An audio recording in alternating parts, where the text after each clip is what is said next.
नमस्कार, मैं निधि सिंह। हल्द्वानी में भीषण अग्निकांड, 5 दुकान जलकर खाक।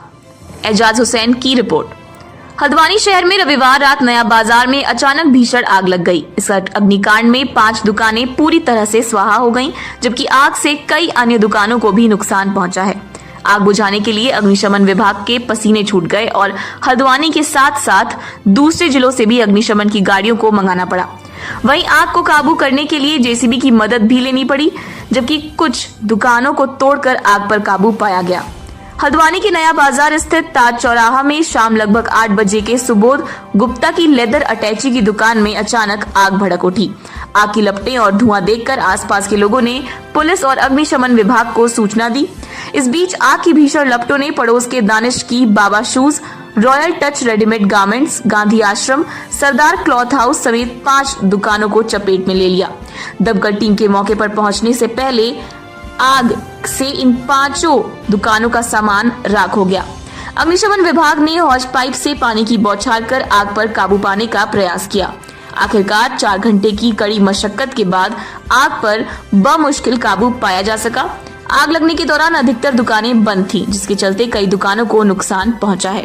इस अग्निकांड में 50 लाख से अधिक का नुकसान का अनुमान लगाया जा रहा है। सर, ये आज जो हादसा हुआ है इसकी कैसे जानकारी मिली और क्या क्या हादसे में नुकसान हुआ है? देखिए, ये जो हल्द्वानी का हमारा बाजार क्षेत्र है, काफ़ी घना इलाका है। तो करीब 8:15 से 8:30 के बीच में एक यहाँ पे पुराना भवन है, उसमें 4 दुकानें थी। उसमें से एक दुकान में अग्निकांड की सूचना मिली थी।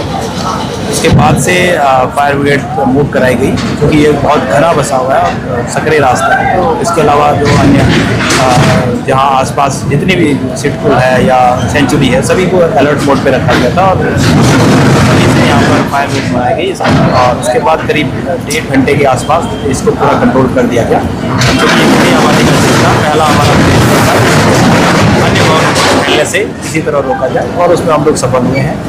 अन्यथा इसमें काफ़ी बड़ा हादसा होने की संभावना है। तो भाई वो कहना है कि समय से फायर ब्रिगेड नहीं पहुँची है, उस पर देखिए, ये चूँकि बहुत कंजस्टेड एरिया है और डेंसली पॉपुलेटेड भी है, पुराना इलाका है अफगान का, इसलिए क्योंकि सकरे रास्ते हैं, लेकिन फिर भी इसको जिस हिसाब से इसको कंट्रोल किया गया है। और ये क्योंकि पुरानी बिल्डिंग है, लकड़ी की बिल्डिंग है, आसपास बहुत नज़दीक में भवन है, तो पहला प्रयास ये था कि इसको कंट्रोल कर दिया जाता और उसमें हम लोग सब एक हाइड्रेंट भी है बराबर में, वो भी तनाव नहीं कर पाया। क्योंकि जो हल्द्वानी में जितने भी फायर हाइड्रेंट हैं, या तो वो ट्यूबवेल से कनेक्टेड है या गोला की जो हमारी सप्लाई है उससे है।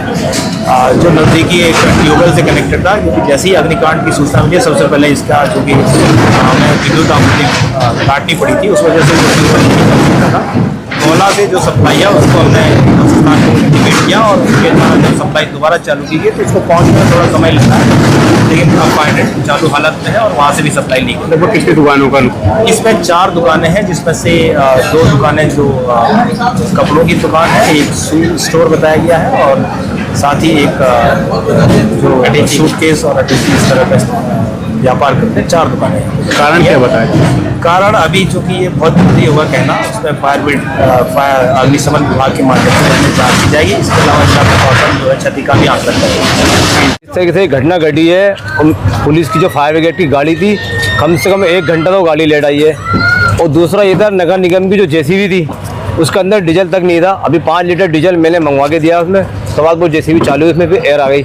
और जो हमारे वहाँ भी सीवर लाइन पड़ रही थी, उस जेसीबी से कार्य करा गया। और मैं मानता हूँ इसमें नगर निगम कहने की बहुत बड़ी लापरवाही भी है। अपनी जेसीबी कम से कम इमरजेंसी में उनको डीजल रखना चाहिए, जिससे कि आग ना बढ़ गई थी। और फायर ब्रिगेड की गाड़ी इतनी लेट आई है, 1 घंटे बाद लेट आई। मेरी उनसे बात हुई, इनके जो इंस्पेक्टर है वो बोले कि हमें 1 घंटा लेट सूचना मिली। फायर ब्रिगेड की इसमें बहुत बड़ी वो खामियाँ है। और दूसरी बात इसमें ये थी, जो पुलिस की जो फायर ब्रिगेड की गाड़ी थी वो अगर टाइम से नहीं आती तो बहुत ज़्यादा आग फैल सकती थी। शासन की पूरी नाकामी है, क्योंकि 1 घंटे तक फायर ब्रिगेड नहीं पहुंची है। जिस टाइम धुआं निकल रहा था हम तभी पहुंच गए थे। आधा घंटा तो ताले तोड़ने में ही लग गया था और फायर ब्रिगेड तब भी नहीं पहुंची है। 1 घंटे बाद फायर ब्रिगेड पहुंची है, जिससे कि इतना बड़ा नुकसान देखने को मिला है। अगर टाइम पर पहुंच जाती तो इतना बड़ा नुकसान नहीं होता है। फायर ब्रिगेड की गाड़ी आने में लगभग 1 घंटा हो गया, जब तक यहाँ पर पूरा आप देख रहे हैं कि पूरा स्वाहा हो गया है। और इसमें सारी गलती मैं फायर ब्रिगेड के ऊपर दूंगा कि उनको वो मुस्तैद नहीं हो पाए, और जबकि उनको फ़ोन कर दिया गया था उसके बाद भी उन्होंने यहाँ पर आने में 1 घंटा लगा दिया, जिसके कारण यहाँ पर आप देख रहे हैं कि 4-5 दुकानें लगातार पूरी तरीके से स्वाहा हो गई। और ऐसा लग ही नहीं रहा है कि यहाँ पर दुकानें थी। और